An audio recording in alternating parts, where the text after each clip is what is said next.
In this lecture, I will discuss about some of the properties of the group, and the content of this lecture is from Mathematical Methods for Physics by Riley, Hobson and Benz. So, in the previous lecture, we have discussed several types of symmetry operations. For example, symmetry operations in case of isosceles triangle, equilateral triangle, in case of some molecules like hydrogen molecule, ammonia molecule. So, in those cases, this dot operation means product operation. Suppose there are two operations R1 and R2.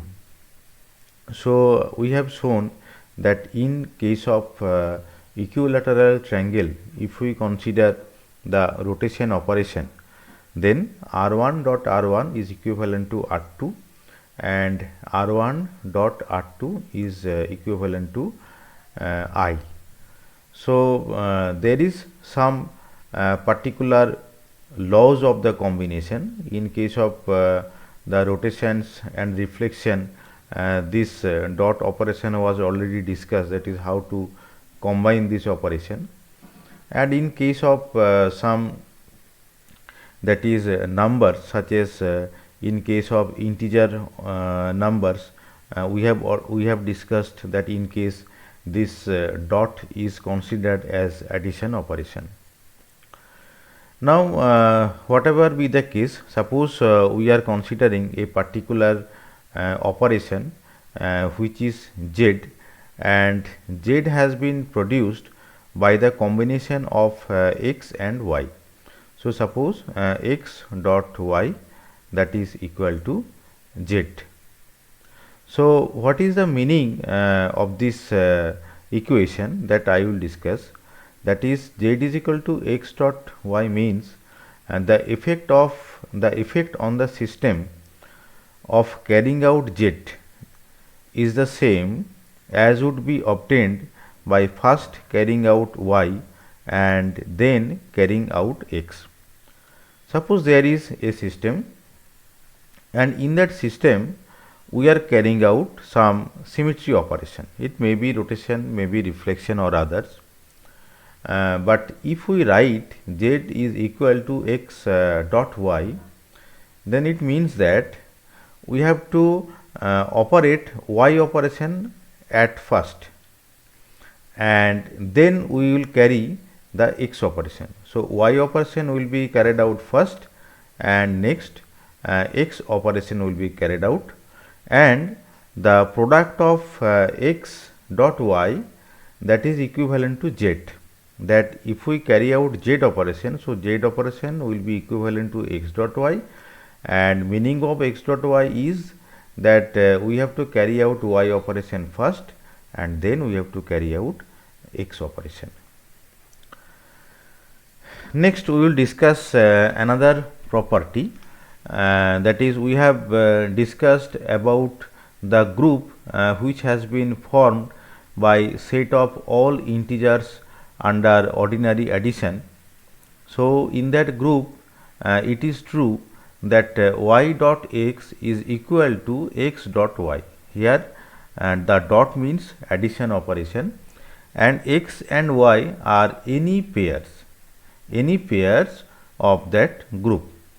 So, for all pairs of integers x and y, for all the pairs, this equation is valid. For example, if we write 2 plus 3 is equal to 3 plus 2, 5 plus 7 is equal to 7 plus 5. So, for all the pairs, this equation is valid. If any two particular elements of a group satisfy this equation, then we say that they commute under the operation dot. Then we say that those pair commute under the operation dot. So, dot may be some particular law depending upon the group. In case of integers, the dot operation is the addition operation, and if all pairs of elements in a group satisfy this equation, then the group is said to be abelian group. So, I am again repeating, if all the pairs of elements in a group satisfy this equation, then the group is said to be abelian group. And as an example, we can say the set of all integers is an abelian group under the addition law. We have to mention the law for forming the group. The set of all integers form an abelian group under addition operation. Now, I will discuss another property of the group, but before that discussion, I have to show you the condition for forming the group. So, this was discussed in our earlier lecture. We have discussed that there are 4 conditions that should be obeyed for a particular set so that it is a group. So, these are the 4 conditions, that is closure property should be hold, associative law should hold, and there exists a unique element I, so that I dot x is equal to x is equal to x dot I, and there should be some inverse element, that is x inverse is the inverse of x, so that x inverse x is equal to I is equal to x inverse. Now, we will show a particular property, that is, you just look at carefully in the equation 28.2 and in the equation 28.3. So, you see that in the right hand side of 28.2 we have written x dot I, that should be equal to x, and in the right hand side of 28.3 we have written x dot x inverse is equal to I. Now, the equation on the right hand side, that we can show by the application of the left hand side and the associative law. It means that if we take help from the associative law, and if we say that left hand side is true, then we can show that, we can derive that right hand side is also true. I am again repeating, that is, we have to assume the associative law holds, and if we show that is I dot x is equal to x, then from these 2 conditions, that means from the condition of the associative law and from the condition of the left hand side, the right hand side can be proved. Right hand side of the equation 28.2 as well as right hand side of the equation 28.3 can be proved from the equation of the left hand sides and by the application of the associative law. So, that I will demonstrate now, that is how the right hand side of this equation can be proved. So, this is our question, that is using only the first equalities in the equation 28.2 and 28.3, we have to prove the second one. Second one means that is the right hand side portions. So, at first let us consider the expression x inverse dot x inverse. So, x inverse dot x inverse can be written by the application of 2. 2 means that is the second condition for forming the group. It is actually the associative law. So, the meaning of 2 is the application of the associative law. Now, we have applied the associative law. So, we have changed the position of the first bracket here. We have written x inverse dot x inside the first bracket, and it is equal to x inverse x is equal to I. Here we have applied the fourth condition and the left hand side equalities.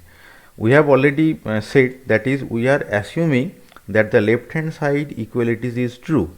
So, here x inverse x is equal to I is by the application of the left hand side equalities of the fourth condition. So, x inverse x is equal to I. So, I dot x inverse is equal to again x inverse. Why? Because here we have applied the left hand side equalities for the third condition, and we have already assumed that left hand side equalities are true in equation 28.2 and 28.3. So by the application of the associative law and the left hand side equalities of 28.2 and 28.3, we have shown that x inverse dot x inverse has been written in the first bracket is equivalent to x inverse. We have shown that. Now x inverse belongs to G. It must belongs to G. If x belongs to G, then x inverse also belongs to G. And so from fourth condition, there must be an element u in G such that u dot x inverse is equal to I. This is the condition of the fourth condition. So this is the fourth condition. So u dot x inverse, that must be I. Now we have to find that what is u. Now what we will do now, that is form the product u with the first and last expressions in 28.6. So we will use the equation 28.6 and we will form the product of u with this equation. That is, we will multiply u in right hand side and left hand side of the equation 28.6. So after multiplication, we are obtaining equation 28.7. This is after multiplication of u in both left hand side and the right hand side. Now in the right hand side, u dot x inverse equal to I, because this is the condition just stated in this fifth equation. So u dot x inverse equal to I. So this left hand side must be I. Now we are considering the left hand side and we will rearrange the left hand side expression. So after rearrangement and after the application of associative law, in associative law we can interchange the brackets. So we have just interchanged it and we have written in this way under the application of the associative law. Now u dot x inverse is equal to I, that we have just obtained in fifth equation. So I dot x inverse, and that must be x dot x inverse, because we know that from the condition 3 left hand side equation of the equation 28.2. So under that application, this left hand side expression will become x dot x inverse. Now if we compare equation 28.7 and 28.8, so you see that in the right hand side of the equation 28.7 is I, and in the right hand side of that equation 28.8 is x dot x inverse, but left hand side of both of the equation is same. It means that we can write x dot x inverse is equal to I, and this is actually the right hand side equation of the fourth equation.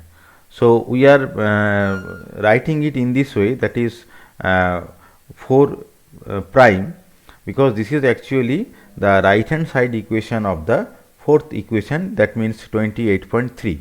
So that we have proved now. Now another equation is left, that is we have to prove that the right hand side portion of the equation 28.2 is true. So how to show that? We are starting in this way, that is x dot I. Now after the application of fourth condition, that is we can write I in this way, that is x inverse x. We can write I as x inverse x. So we have written that. Now we are applying the associative law, and we are just changing the position of the first bracket. Now x dot x inverse, that we can again write as I from the equation 4 prime that we have just shown earlier. So that becomes I dot x. Now I dot x is equal to x. I dot x is equal to x is on the application of the third condition, left hand side of the third condition. So ultimately we have shown x dot I is equal to x. That means we have shown that the right hand side condition of the third condition is true, and we are just naming the equation as 3 prime. So the second equality in the group definition of 3 is proved. So we have ultimately proved that.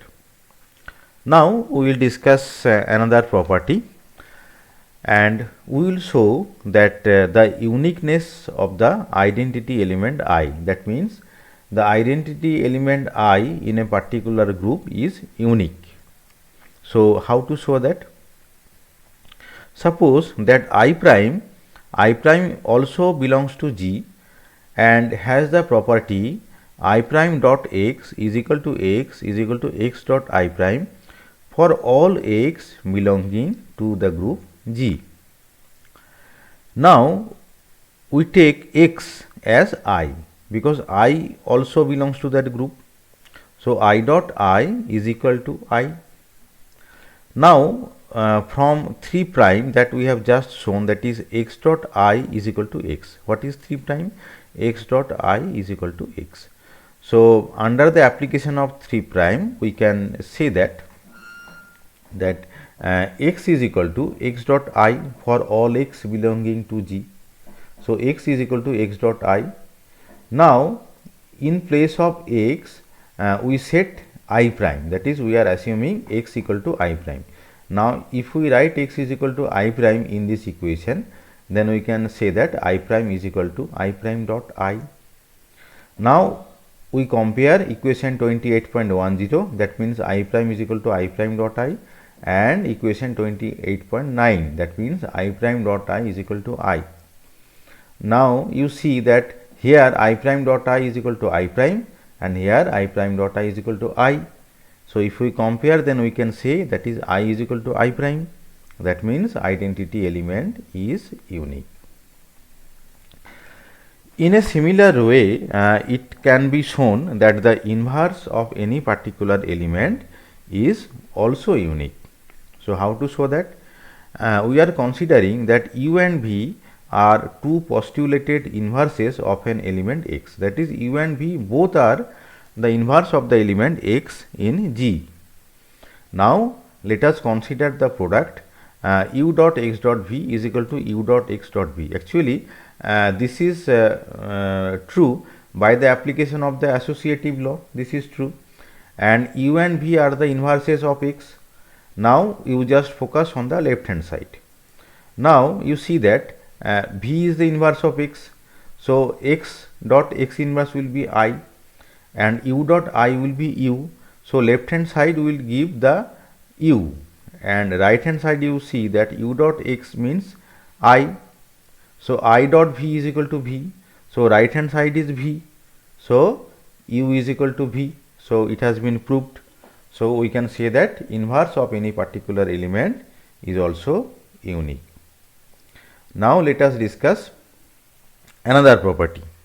So, how to discuss that property? You just write the group elements in this way, that is, suppose there is a group and the elements you consider the product of the elements u dot v dot in this way up to z. So, this is the product of the elements. Next, you consider another product and inside the first bracket you just start from the last element, but these are the inverses. For example, last element is z and we are writing in this way, that is z inverse dot y inverse dot in this way, and lastly v inverse dot u inverse. So, we are writing the inverses in the first bracket. Now, what we will do? We consider the product of z and z prime and we are applying the associative law. In associative law, we can change the position of the first bracket. So, we are just giving the first bracket here, that is in z and z prime, just in this way, z and z prime, and we are writing all the elements as unchanged. Just we are writing first bracket in here, that is z and z inverse, these are inside the first bracket. So, z dot z prime z dot z inverse will give us I, z dot z inverse will be I. So, ultimately we can write it again in this way, that is u v up to y, then z inverse is equal to I. You are not writing I, but I into this product is equal to this product only. So, y inverse in this way up to v inverse u inverse. Now, we again repeat the process that we have demonstrated, that is we place the first bracket in y and y prime, y inverse. So y dot y inverse, that has to be written inside the first bracket, and y dot y inverse will give you I again. Then again you have to continue the process, and ultimately you will see that the product will give you I. So if you obtain I, then the same equation can be written in this fashion. You at first look at the equation carefully. You just look at the left hand side, and the right hand side is I. So I can rewrite this equation in this fashion. That is, in the left side I am writing u v in this way, y and z, and inverse of this product, and in the right hand side I am writing z inverse dot y inverse in this way, then up to v inverse, then u inverse. Because as the right hand side is I, and we know that if x is an element, then x into x inverse is equal to I. We know that. So from that concept actually we are writing in this way, that is u v in this way up to z inverse is equal to z inverse y inverse in this way up to u inverse. From the formula, that is x into x inverse is equal to I. X into x inverse is equal to I. From that formula only we are writing this one. So you see the left hand side. So left hand side is the inverse of a product, because u dot v dot in this way up to z, this is a product. So ultimately the left side is inverse of a product. And what is the right side? Right side is z inverse dot y inverse in this way up to u inverse. So right side is the product of the inverses in reverse order. So we can say that the inverse of a product is the product of the inverses in reverse order. So we can prove in this way. And for the derivation we have used the law of associativity, and we have also used that is I dot x is equal to x, this condition I dot x, that should be x. So in this way we can derive this equation. And now we will discuss some other elementary properties. For example, suppose given any pair of elements x and y belonging to G, there exist unique elements u and v also belonging to G, such that x dot u is equal to y and v dot x is equal to y, so that u is equal to x inverse y and v is equal to y x inverse. It means that u and v are some elements of the group G, x and y are also the elements of the group G, but u and v are unique elements. U and v are unique elements such that u is equal to x inverse y and v is equal to y x inverse, and this result is known as the division axiom, and this is an elementary property of the group. There is another property which is known as the cancellation law. Cancellation law means if x dot y is equal to x dot z, then we can write that is y is equal to z, and here x is any element belonging to G. If x is any element belonging to G, and if x dot y is equal to x dot z, then cancellation law gives us y is equal to z. Similarly, if y dot x is equal to z dot x, then the same law also gives that y is equal to z. This is known as the cancellation law. Another property is this, forming the product of each element of G with a fixed element x of G.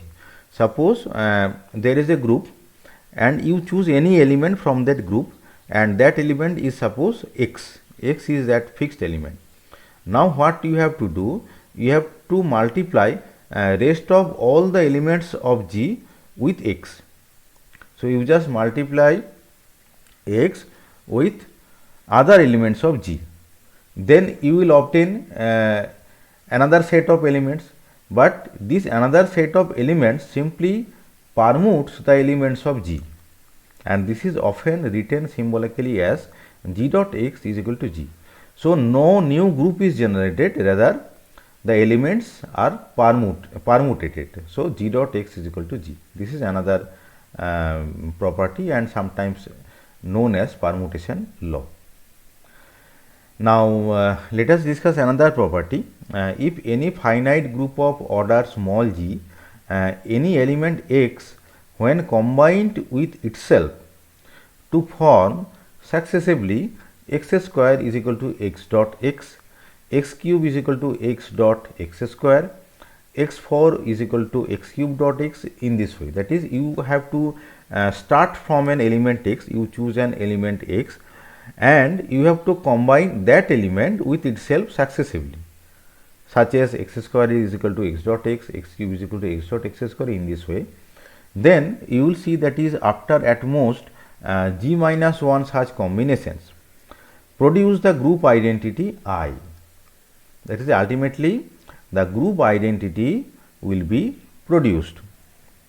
That is, after if the actual number of combinations needed as m minus 1, and you will see ultimately that is x to the power m, that will become I, and here m is called the order of the element x in G.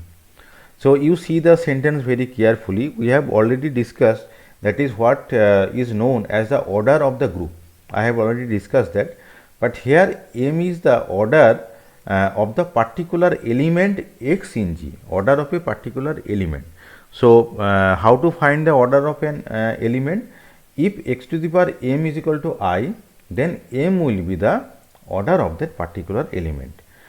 Now, it can be shown that the order of the identity of a group is always I, or always 1. So, if I is the identity element, so I to the power 1 is equal to I. It means that order of the identity element is always 1, and that of any other element of a group, that is its own inverse. Suppose if a particular element is its own inverse. So, if it is its own inverse, then the order of that particular element will be 2. Now, we will give an example so that the order of the element is more clear to you.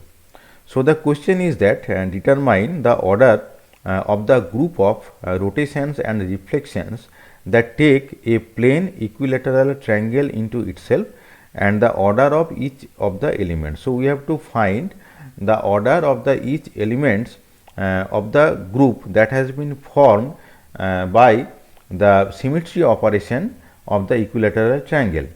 The group is usually known as 3M or C3V, either 3M or C3V. Now, that group I have already discussed in our earlier lecture, and we have observed that there are two rotations, namely 2 pi by 3 and 4 pi by 3 about an axis perpendicular to the plane of the triangle. In addition, reflections in the perpendicular bisectors of the three sides, and to this must be added the identity operation. So, identity operation or null operation, that must be included. So, two rotations, three reflections and one identity operation. So, there are in total 6 distinct operations. So, small g is equal to 6 is the order of the group. To reproduce the identity operation, either of the rotations has to be applied 3 times. That I have discussed in our lecture. For example, in earlier lecture I have shown that is R1 dot R1 dot R1. If R1 is the rotation operation, then R1 dot R1 dot R1 is equal to I. That means this rotation operation you have to apply 3 times to get the identity operation I. So, in that sense I can say that order of the R1 is 3, because R1 to the power 3 is equal to I.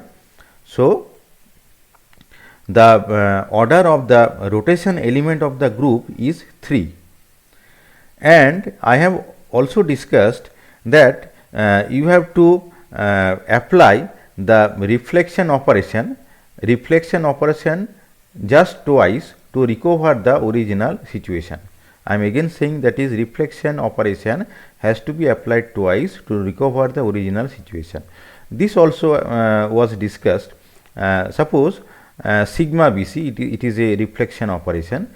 Suppose in the first case the B comes here, that is in position of C, and C comes in the position of B.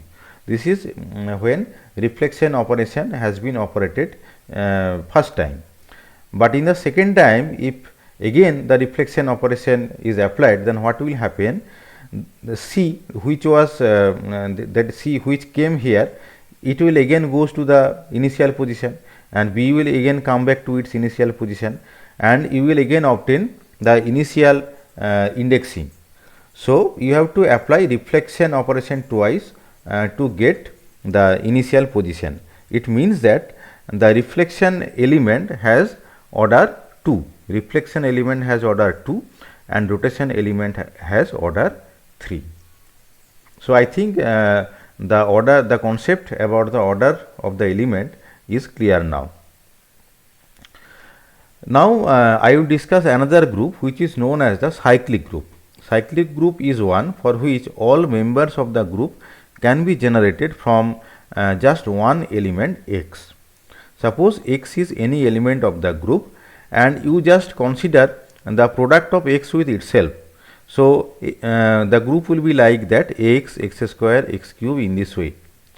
And if the order is G, then I can write the elements in this way, that is I comma x comma x square, in this way up to x to the power g minus 1. I have written x to the power g minus 1 because for x to the power g, that is equivalent to I. So I means x to the power g.